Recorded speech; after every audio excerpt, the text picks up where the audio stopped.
Welcome to Agency Acquisitions and Exits. I'm your host, Peter Lang. Today's guest is Ryan Vong, a returning guest on the podcast. He's a serial entrepreneur, investor, and former founder of Digital Pie, the HubSpot focused agency he successfully scaled and exited to Merkle. Since his first appearance on the podcast, Ryan has entered a new chapter as the founder of Helix. He's come back into the game where he's building again with more experience, more clarity, and a sharper perspective on acquisitions, talent, ownership, and life after exit. We're going to explore what changed after selling Digital Pie, why some entrepreneurs can't stop building, and how Ryan thinks about acquihires and creating upside for key employees. And really more importantly, what's a second-time founder doing getting back in the game? Please welcome back Ryan Vong. Ryan, let's dive in. Thank you for joining me again. I'm excited to be here, Peter. Okay, Ryan, most founders spend years trying to sell their business and they get out. You did it. You have your episode on the podcast for others to listen to that specific story. But what surprised you most about the post-exit Ryan experience and life in general after you sold? Well, I probably took a very extreme approach afterwards, meaning I unplugged completely. No emails, no social media, no idea what's happening in the world, no news, nothing. And I focused on breakfast with my wife, hanging out with the kids, the thing that you think that you work so hard to do. I focused on travel, the things I thought I had hobbies with. I thought I was a fisherman, but I was a fisherman for like a couple weeks. I, I thought I was gonna have all these other hobbies, and then it turned out that I didn't have a whole lot of hobbies because I think I went into a vacuum of just not knowing what day of the week it was, what, you know, time of day it was. I mean, every day just seemed to be in some kind of a weird time warp. So that is probably my experience afterwards. And my brain started looking for things to solve. I think that journey was interesting, and that as I started reaching back out to folks, I was fascinated talking to old coworkers and just listening to their problems. I just felt very connected again. There was a part of me that was like, gosh, it was stressful and all of these things happened, but at the same time, that journey was fun. It was, and I miss it. I think that was the biggest part of it, was I miss it. And Did you think you couldn't get back into it? Like, what was that narrative you're pushing against?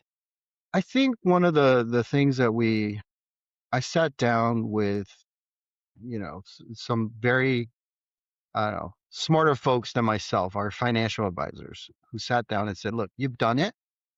And now the goal is not to keep earning, because it doesn't, that stage is gone, but, or is not, doesn't matter. It doesn't impact your life as much. And the goal is to maximize fun. Like, how will you maximize fun? And I thought that fun was really about not working, unplugging, and we did lots of travel. We traveled all over the place. And, I mean, I can tell you it was great. I was in the middle of, if you can imagine this, I'm in some wonderful place in Thailand on a lagoon and floating and looking up and thinking, wow, it's amazing. It's all of these things. But my brain was just like, looking for something to solve, I think is what it was. And when it rushed back, I mean, all of these things, and I realized, I came back and I said, look, fun for me was not to stop. Fun for me was the challenge, the actual need to solve something, the need to be connected to an issue. And that was really the realization that came after, because we're very much programmed to, you work this hard, you get something, and you're done. I'm like, I don't even know what done means. Right at that point, I don't know what done means, because done did not feel right. So Yeah, when golf is not enough, travel's not enough, and you can eat steak dinners for every dinner, it doesn't feel quite like it was promised. Like you would feel relief of not having the stress and burden of being an entrepreneur off your back. yeah, that's, the satisfaction of it. I think that's or the state of being unsatisfied with what was. And it wasn't about more accumulation. I don't think my idea was move the goalposts, like you made this much, now let's double like that. That wasn't the drive. The drive was like, how do I keep my brain engaged, with things that I enjoy or care about and want to help out, so you start to rethink, how you're going to live this part of your Yeah, and when we had spoken, you had shared you had sat in the investor seat, so you were partially participating in commerce and commercial business through networking, through your investments. But talk about the difference between that, arm's length Yeah. relationship versus what we're about to dive into next. Well, there's a really interesting story about how I got into that in the first place. During my, time off, we had traveled and went on a cruise. I happened to sit next to someone, during I think we were playing Pai Gow or something on the table. And I sat next to this person who came from the same place. Like we both came from the San Francisco Bay Area. We both lived now in Dallas, Fort Worth, and we just had a lot of things in common. I said, "What are you doing now?" He's like, "Oh, I'm an entrepreneur. I'm an investor. I'm an angel investor, and I'm part of a North Texas Angel Network." And he's like, he's talking to me, and next thing you know, he's like, "Hey, why don't you come to a meeting?" And I said, "Well, sure." So on a cruise, I met a guy just randomly. I go to my first meeting, and I hear all these pitches from these startups, and I'm like, I like this. I really enjoy like listening to like this is the energy I like the group, like the entrepreneurial group, right? So I dug in. I was like, you know what? I want to do this. So I joined the group. To date, I've made like 12 investments over the course of I think like 18 months now, and it's been really fun. I get to really listen to really interesting ideas and projects that are outside of my wheelhouse, I'd say. But there's a part of it where you're still sort of at arm's length, right? Like you're not you can advise, you can kind of keep track, but you also don't want to be the one meddling in a business you don't know. Like you want to let the founders do what they do well, right? And operate and maybe provide some guidance. But you're not the operator. And I think I could keep doing that, but it's still not enough. And I was like, you know what? I need to go back into an operator role because that's really where I feel the most like synthesized fully. My brain, the way I speak, the way I connect. I mean, it's just there's a whole part of that as an operator that's very different than being just an investor. Was this just your idea, or did your wife also say you need to get back as an operator? Well, there were many, many breakfasts, lunches, and dinners in that period, of which, I think she probably wanted me to go find something to do. I started getting a little bit more involved in her projects than I needed to. Started asking too many questions about things that, probably shouldn't be asked. I'm trying to understand it, but I'm also trying to like be part of it, run it. I don't know, be engaged when it's truly just her projects, her hobbies, her things, right? And I think she knew that I needed something to do for myself. Now you had the advantage because you've already done the full life cycle. So starting a new venture doesn't feel like starting the first venture. So maybe talk about what it's like to start from maybe the 50-yard line. How would you describe your approach to the next idea, the next problem to solve, and the head start you had? Yeah. I think that maybe 50s, I'm probably on the 20-yard line, I'd say. The first couple of years of any business, there's so much you don't know. And there's still so much I don't know now.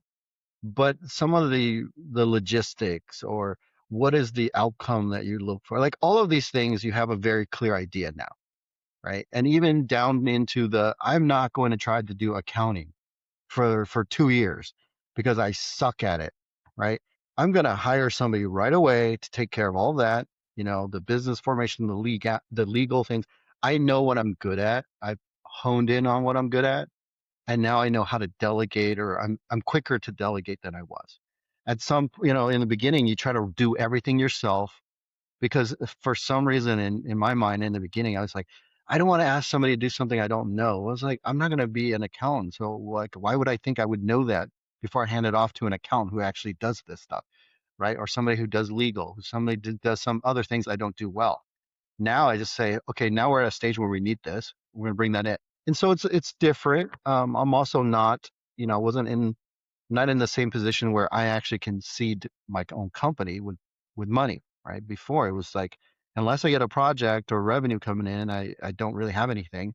And now I can actually start it properly. So there's some things about that you just sort of bypass, and then I can see the outcome, meaning, do I want to treat this the same way I did the first time? Do I think of it as a lifestyle company? Do I like, you know, get tacked on earlier to a larger agency? In the beginning, I didn't take any funding. Is that something that I'm willing to do now because I want to grow it faster? And so there's quite a few things that were already determined based on that experience. I think the biggest benefit was over the years of building the business, I had developed relationships with folks that are now friends. I mean, there's like, I really don't have a clear line between business, people and friends. They've all over the years, it's a relationship business. We've become friends. I can ask very direct questions, and I have a network that I didn't have before. And that sort of moved it a little bit faster than the first time.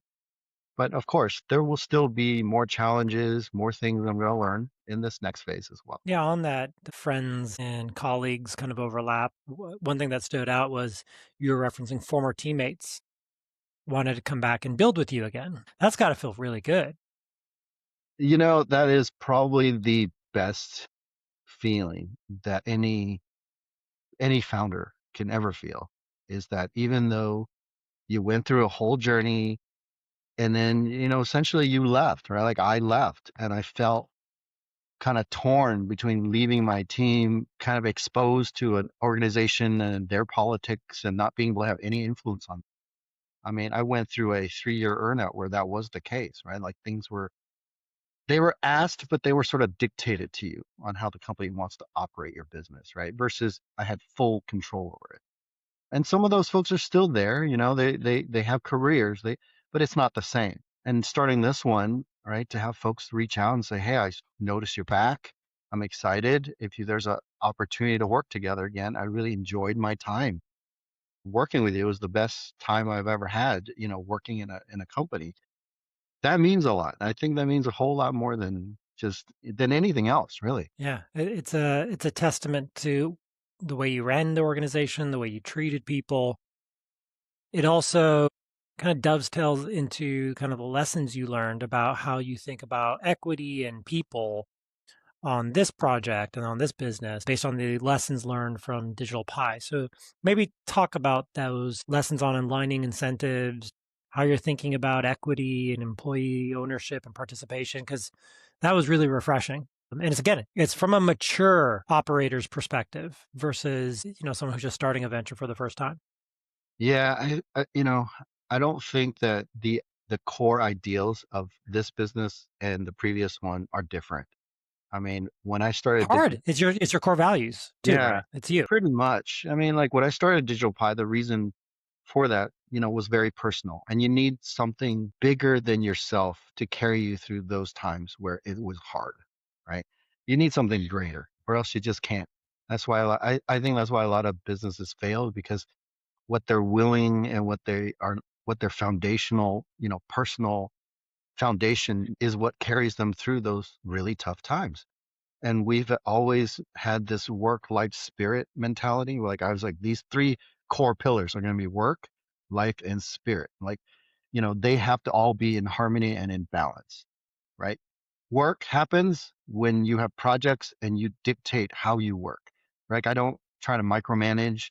There's life that happens in between the hours of 8 to 5 or 8 to 7, whatever you do, because your child has to go to daycare or a field trip and you want to attend. Like it's all blended in, right? There's a stream of life and work that kind of exists together. It's not sectioned off. It's not like, oh, you can only talk about personal life at this very specific time frame. So we never did that. We let folks kind of manipulate their schedules in a way that, as long as it's achieved, I don't care when they did it. So that was in balance and harmony. And it's the spirit part was, I always encourage folks to go do something that was greater than themselves, whether it's giving back, whether it's connecting with spirit, whatever that means to someone, do that because that keeps people grounded. Because you can't just have life, you can't just have work. You actually need spirit as part of the ingredient. So those things need to be in balance. So from that perspective, you know, it was very important in the first company that you know, the equity was done in a way that was fair, equitable, everybody benefited.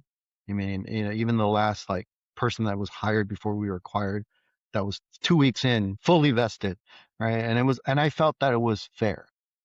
There were some clauses in the agreement that, they owned all of it. If they left and didn't finish their earnout, they still got everything, right? It was kind of, I thought about it kind of like this. If you got married early on and you guys built a very successful life, right? It wasn't just because you did it. And if you end up divorcing, it's only fair the other person gets, whatever the percentage is, right? There's no need to argue over that because you can't say I'm the one that did all of it because you didn't have that support. You probably wouldn't have done it. So I felt like it was fair. Everybody, some folks did walk away and they still got out. And I didn't feel bad about that, right? Because they moved on and they did greater things and they got the equity, they got the money for it and they were happy and it's fine. Same philosophy applies to Helix now. I think that's probably why a lot of folks do want to come back and because they know that, I'll honor that. Yeah, creating wealth building opportunities for people who help you build companies is a thoughtful way of creating value. I think that is it's better to get there with friends than it is by yourself. And it's fun to make your friends money. Oh yeah.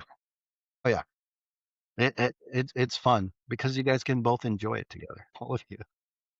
Yeah, rowing the boat in the same direction with similar incentives also increases probability of outcome. Now, Mhm. we talked about your delegation, your self-awareness not to do things you know you shouldn't be doing in a new venture. Those are hard habits to break.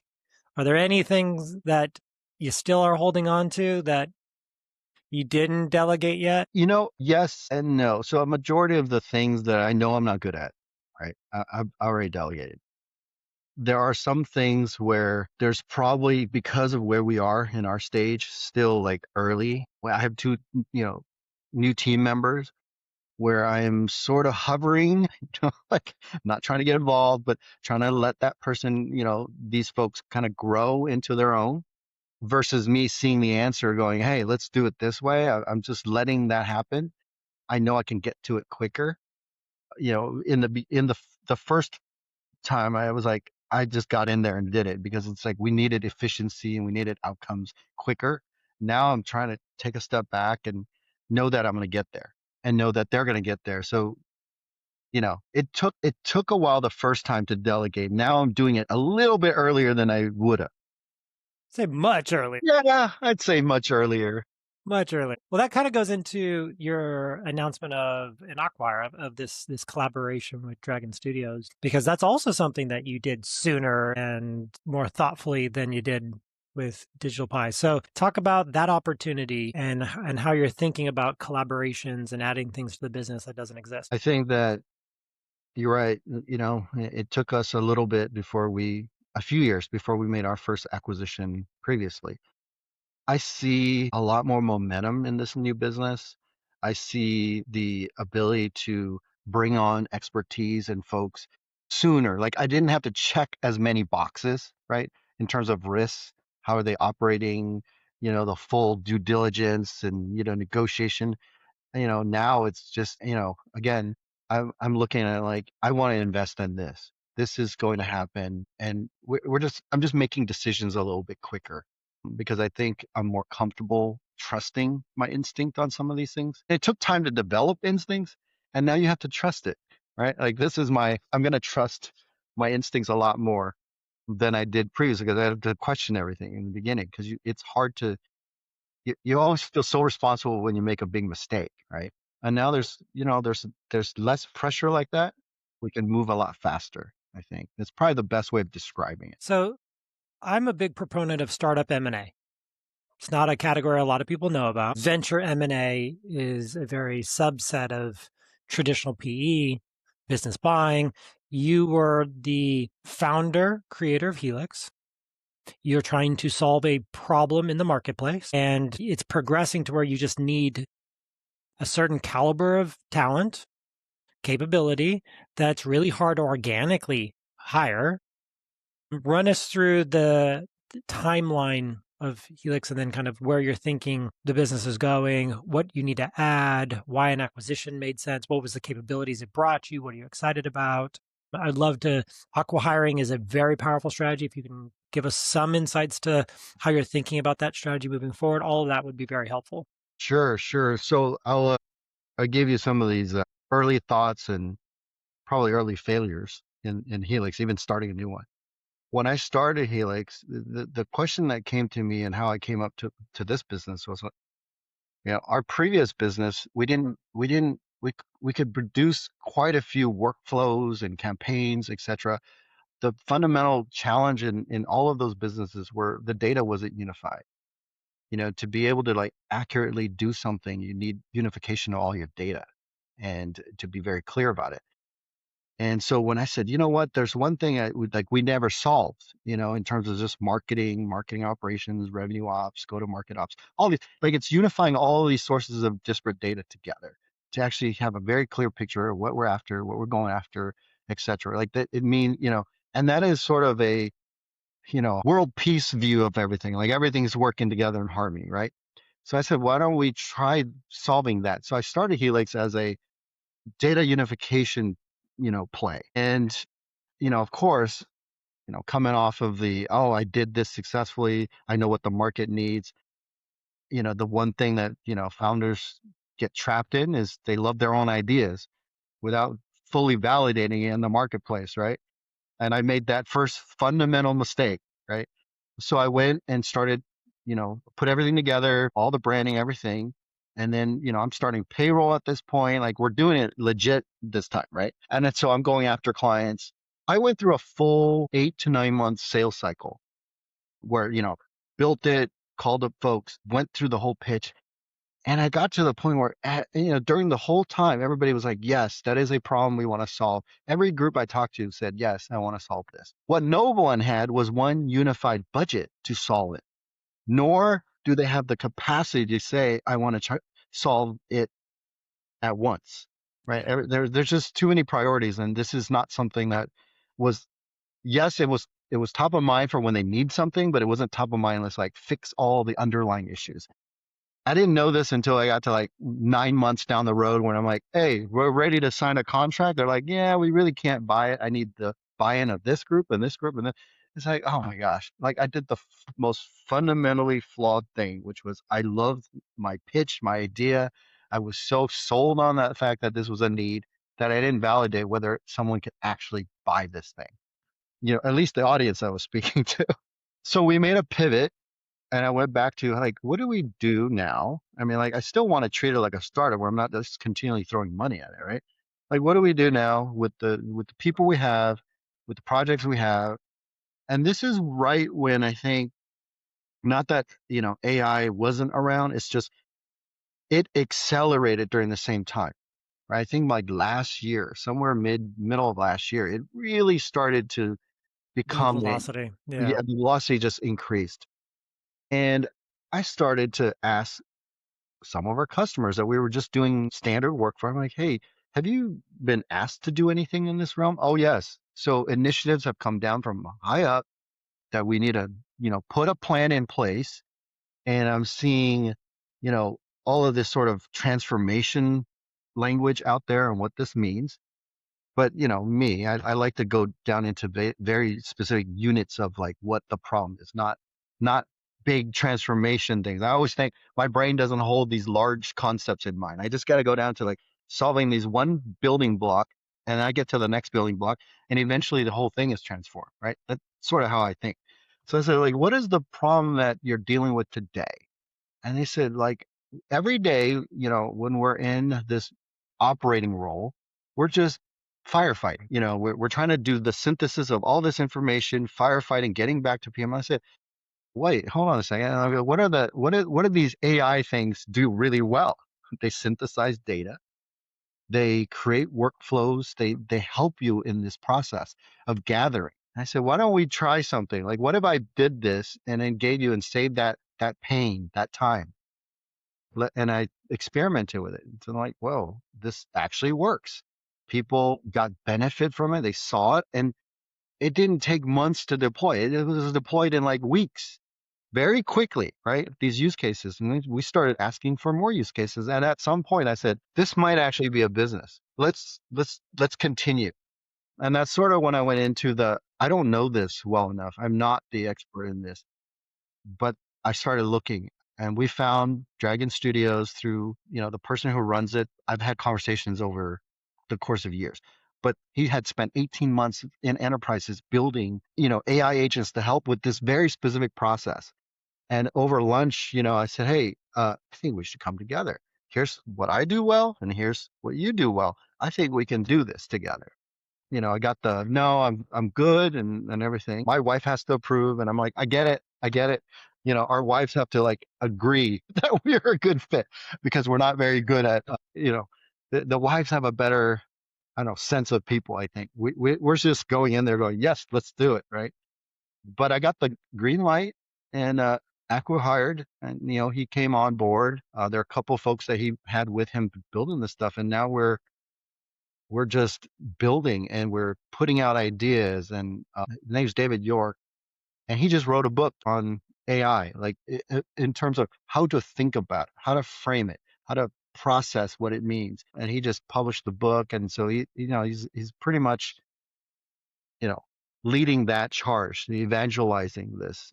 And I'm supporting it on the structure side, building it, like really getting the customer value from it, like trying to understand that partnership. And I think we work really well together. So that's sort of how it changed from like July of last year to now. Like the company's like a very different company. Sounds like you were getting to MVP. The market said, great idea, no thank you, not now. And the fastest pivot was, how do I take things that I'm comfortable with, I'm experienced building around, and can leverage AI to solve these problems.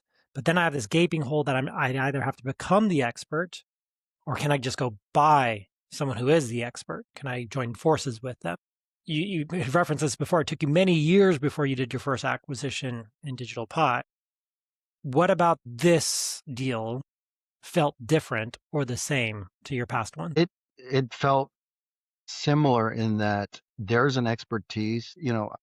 When I did my first acquisition, right, at Digital Pie, I validated everything first. We went through a whole process before we did it. And in the end, we did the deal almost because, personalities matched, and we agreed, and everything worked out. And it worked out. And we're still good friends today. This same deal felt very similar. It's just now I'm like, okay, I can do the full due diligence and do the whole thing, or I can just trust my gut that this was the gap I need. And like I can see the gap so clear now that I'm just making it happen faster.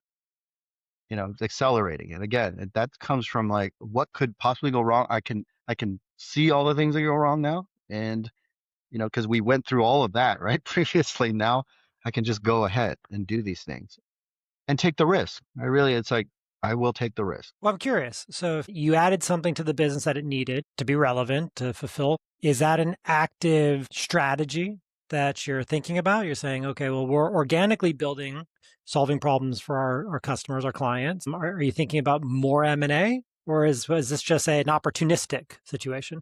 I think that as we expand our scope and I think this is the key, like we don't know what's on the other side of the fence in terms of how this is going to evolve.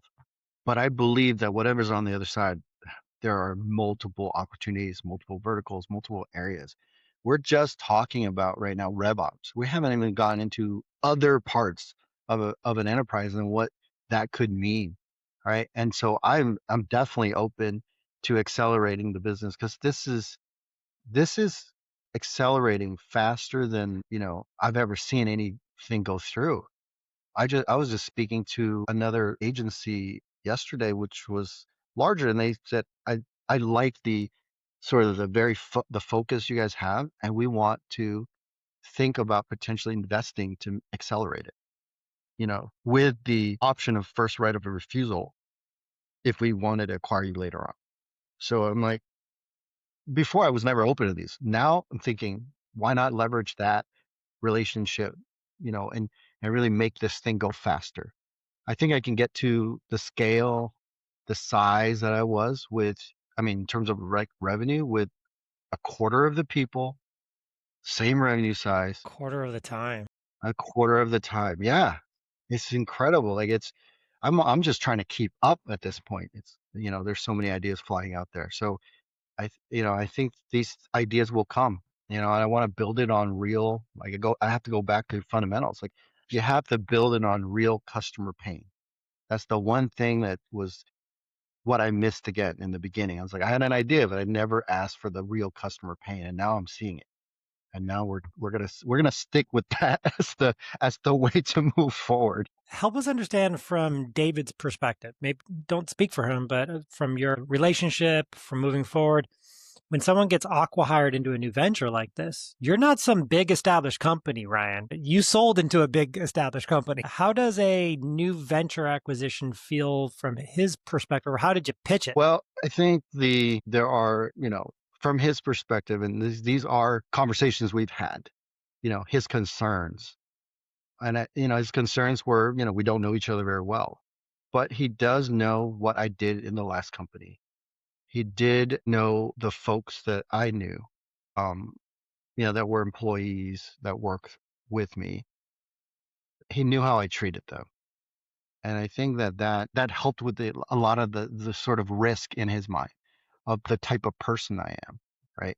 Because, in the beginning, his concern was legitimate. What if I'm growing faster than you? Why am I doing this, right? What if you become the one that drags me down? I mean, these are legitimate questions. I said that it's fair, but it turns out that we have very complementary skills. I am very good at operating and scaling a business and thinking through all the details.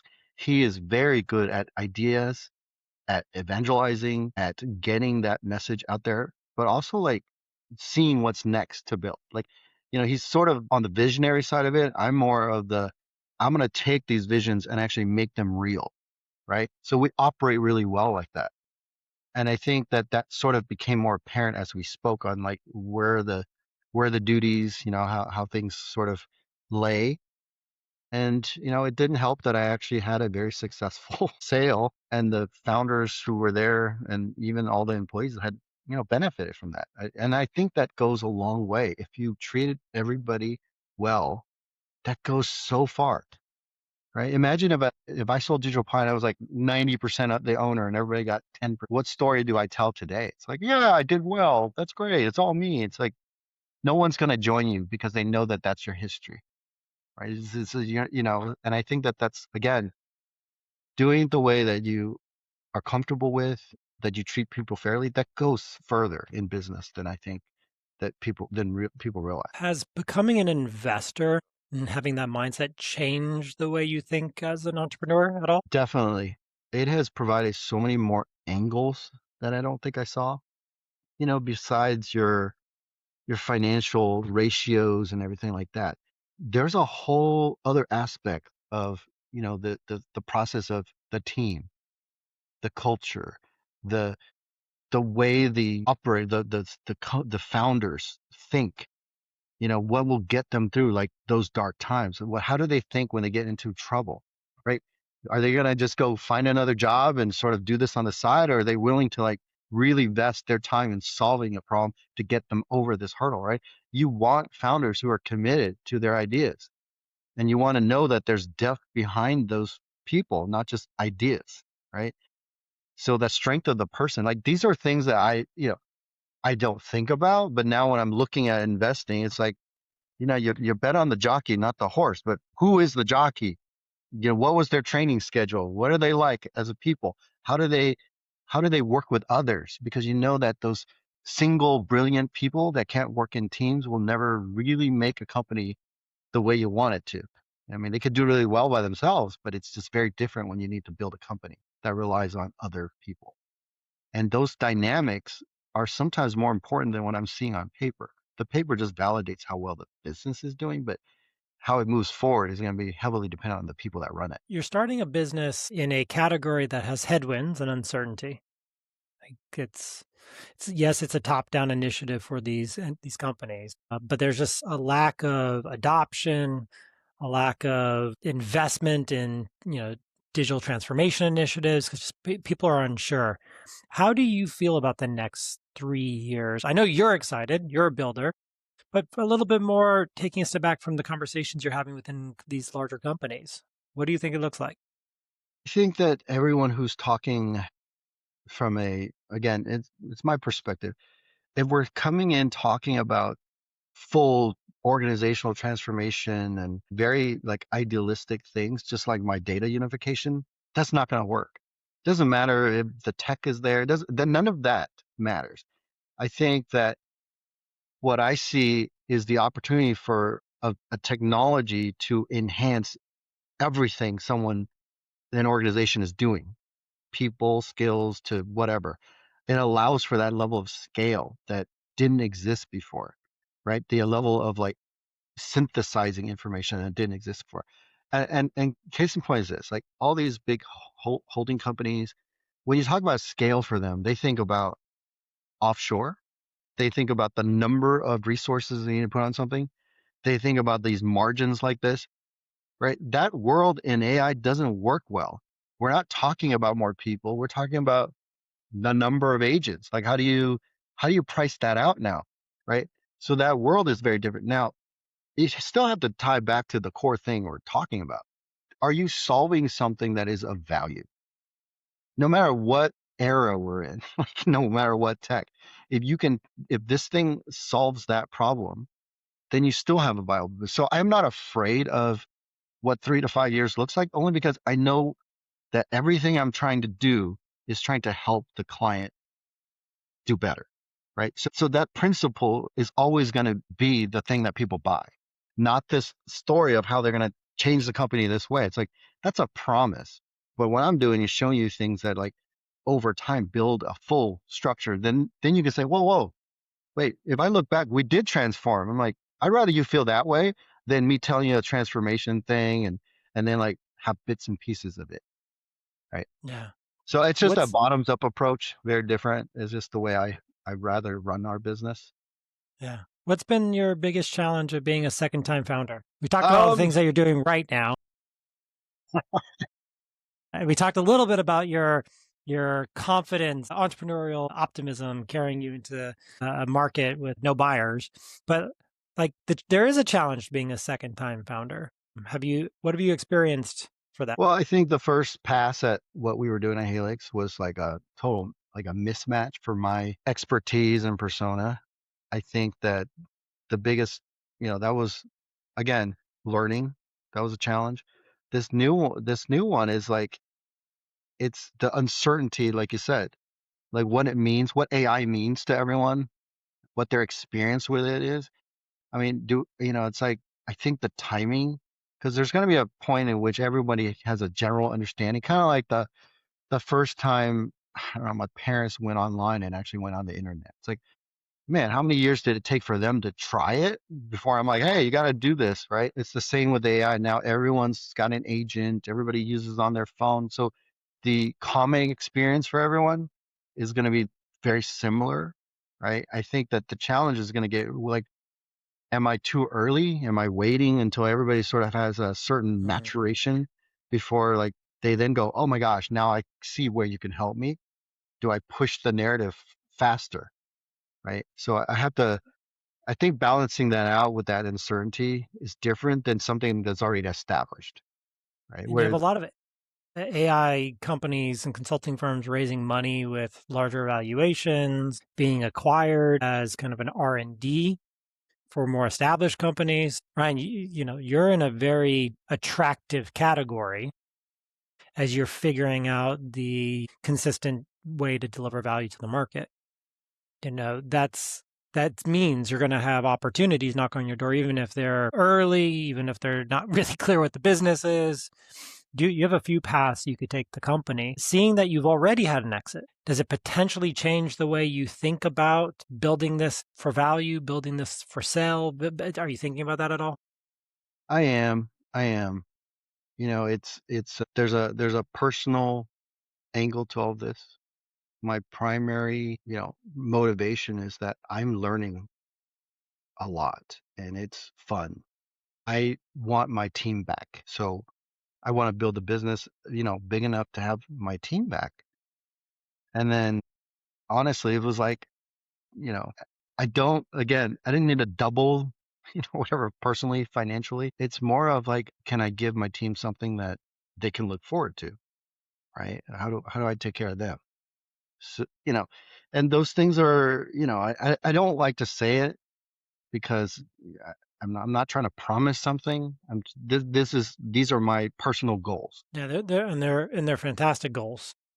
It also positions you well to help the sector. A lot of the value creation is figuring out what the future is going to hold. And when you're just measuring a business off of what it brings in today, provides for payroll or yourself, you're that short term problem solving mentality. You're thinking a little bit further of saying, like, how do we solve problems that people have? How do we help them traverse this uncertainty with AI? How do we empower them in these departments, in these organizations?